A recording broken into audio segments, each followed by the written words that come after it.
आज का जो विषय है शिक्षा और भारत की प्रगति, और शिक्षा से ही भारत की प्रगति होती है। प्राचीन कालखंड में जाएंगे हम तो भारत शिक्षा का बहुत बड़ा पूरे संपूर्ण विश्व में केंद्र बिंदु था। तक्षशिला का विश्वविद्यालय दुनिया का प्रथम विश्वविद्यालय था और नालंदा का विश्वविद्यालय विश्वविख्यात था।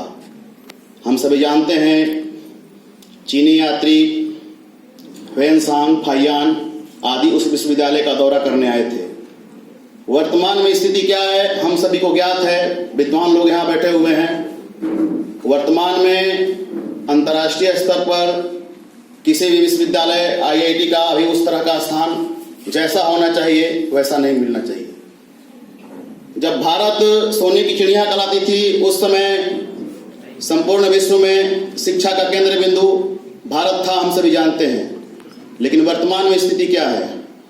वर्तमान में जो स्थिति है, हम शिक्षा में बहुत कुछ पीछे हैं। चूंकि आज़ादी से ही जिसको शिक्षा मंत्री बनाया गया उनका नाम था मौलाना अब्दुल कलाम आज़ाद। उन्होंने भारत की शिक्षा को एकदम ध्वस्त करके रख दिया।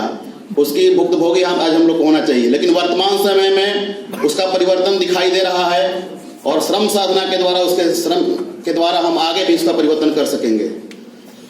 और आज हम सभी जानते हैं कि अमेरिका आदि देशों में भारत के कई नाम आता है, सत्य नडेला, सुंदर पिचाई आदि लोगों का।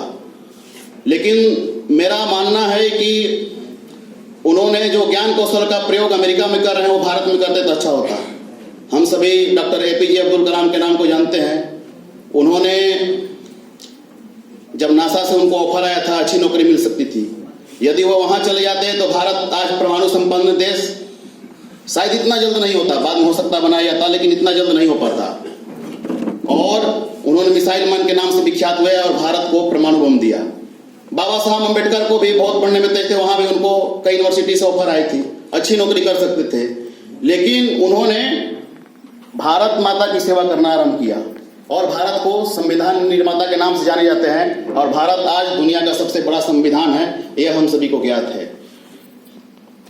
तो हम यदि राष्ट्र के लिए त्याग करेंगे शिक्षा के साथ साथ, यदि शिक्षा से तो भारत की प्रगति होगी, लेकिन उसमें त्याग का, समाज के लिए जो त्याग होगा उसका विशेष महत्व है। यदि हम उसका त्याग नहीं करेंगे तो अच्छी शिक्षा का कोई महत्व नहीं है। मैं दूसरे देश को जाकर दे सकता हूं, लेकिन यदि नेशन फर्स्ट की भावना रहेगी, राष्ट्र सर्वोपरि की भावना रहेगी, तभी हम शिक्षा में देश को आगे ले जा सकेंगे। हम लोगों का दो प्रकार का समाज है, एक है समाज बुद्धिजीवी समाज, एक श्रमजीवी समाज। और दोनों समाज के समन्वय से ही देश आगे बढ़ता है।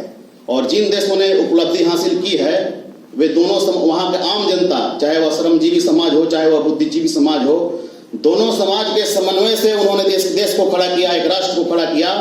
तब जापान और इजराइल ऐसे देश इसके उदाहरण है। तो कार्यक्रम का उद्देश्य यही मुख्य है। हम चूंकि इस देश पर चर्चा करने की बुलाया गया था मुझे, दो बड़े बड़े वक्ता आए हैं, अपना विचार रखेंगे क्रमशः करके, उनके विचारों को सुनेंगे कि शिक्षा के माध्यम से भारत को कैसे प्रगति किया जा सकता है। इतना ही कहकर मैं अपनी बात को समाप्त करता हूँ। जय हिंद, जय भारत।